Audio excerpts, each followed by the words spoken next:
of the Prophet. So to say that covering the head is not a part of Muslim identity is totally wrong. The beard is a part of the Muslim identity. Wearing the cap, or at least covering the head, whether with a scarf or with a gatra like the Arabs do. But sir, what about what Shah Rukh said? And I know a lot of my friends say this, that and all of us, no matter what faith we come in, we interpret our faith differently. We take away some things, we don't do some things. Does that make us any less of Hindus, Muslims, Christians? No, as I said, that Muslim is a person who submits will to God. So you cannot say a liberal Muslim or a moderate Muslim. You can say a practicing Muslim or partly practicing or non-practicing. That's more correct. You know, and to understand Islam, don't look at the Muslim, don't look at me. Go to the scriptures. That is the reason I give talks on Islam and comparative religion. But so as far as the stereotype is concerned, I find that a too narrow a definition of Islam. I personally reject all rituals. But Islam is part of my culture and my ethos. I'm as proud a Muslim as anybody else on this podium. But I don't have to wear it on my sleeve, and I think that's too narrow a definition of Islam. I'd like to make a point. Yeah. They talked about people being stereotyped because of the beard and the cap and the hijab. Then we should say that all Sikhs are stereotyped. Anyone who wears a turban and wears a beard. It's not the same, though. It's not the It's same. not the same. But what has happened, I'll tell you, in fact, India has become, in a strange sense, more liberal, because when Yusuf Khan entered the film industry and adopted the name of Dilip Kumar, that was a time when the whole of India was pretty prejudiced against Muslims, let me tell you. And Meena Kumari, who was she? She was also a Muslim. Why were all the names? Shah Rukh is an amazing example of a Muslim who is now the Badshah of Bollywood with a Muslim name. He didn't have to change his name. So something has happened. Would you have ever changed your name? To Akshay Kumar, yes. I would never change my name. But now the reverse is happening, Barkha. I know of boys who come from small towns, want to become actors. They change their name to Khan because they think that's the badge of honor. That's the way to go. Barometer of success. No, it's Khan or Kapoor. Sorry, Najib? But Dilip Kumar has now become Allah Rakha Rahman. Yeah. That's the change. But now he's no longer a star. Yeah, Shah Rukh, you want to make a point, and then Soha and Madani. Yeah, I just want to say one thing. That, you know, I just want to know very clearly, and I'm a Muslim, and I want to know: is it more important for me to look Muslim and see Muslim, or to feel Muslim? I fully respect the scriptures. I fully respect all the hadiths. I have read the Quran in my own way, in Arabic and in English. But I think its time has come, and this genuinely is an appeal, that it is more important to feel Muslim, to feel Hindu, than to look it. And if you do, if you do, it's absolutely cool.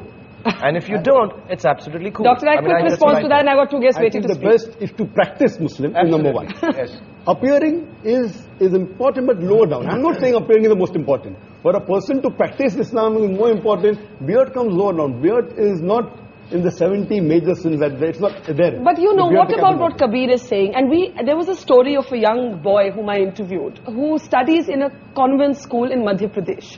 And he's a poor boy. And the school rules wouldn't allow him to wear a beard. He went all the way to the Supreme Court to say, I must be allowed to keep my beard. Otherwise, I prefer not to study.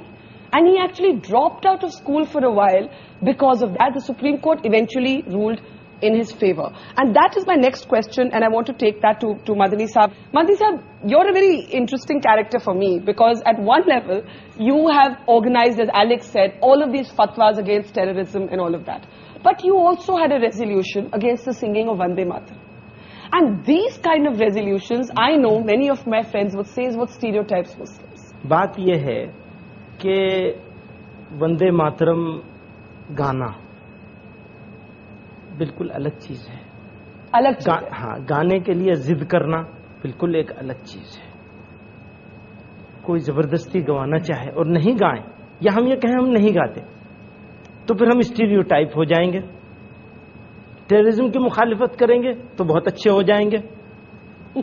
ये जो double मामला चलता है, ये ठीक नहीं।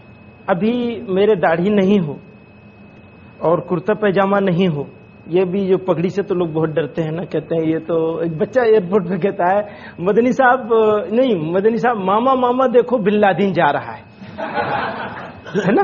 तो क्या हो गया है, अब ये सब मैं उतार दूं तो मैं एक रीजनेबल मुसलमान हो सकता हूँ, एक ऐसा मुसलमान हो सकता हूँ जो बहुत अच्छा आदमी है।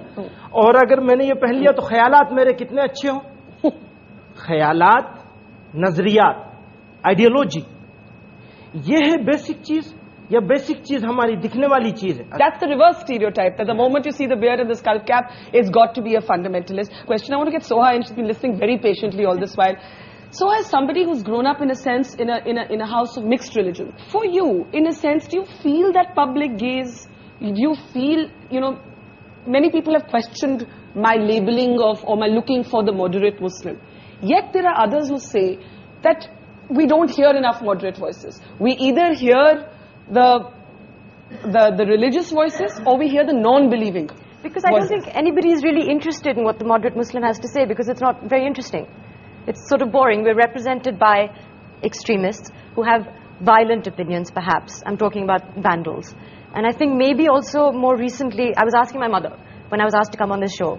I said, in your time, when you married my father, and you had an interreligious marriage, which presumably at that time, 40 years ago, was more controversial than it is today. Were you ever asked to defend your identity, to defend your choice of religion, what it means to be Hindu or Muslim, the way that we are today? And she said, no, not at all. It was a no-comment issue. You just said no comment and you moved on in life. Over the past, maybe, ever since I've been in cinema, certainly, it's an issue. And there is...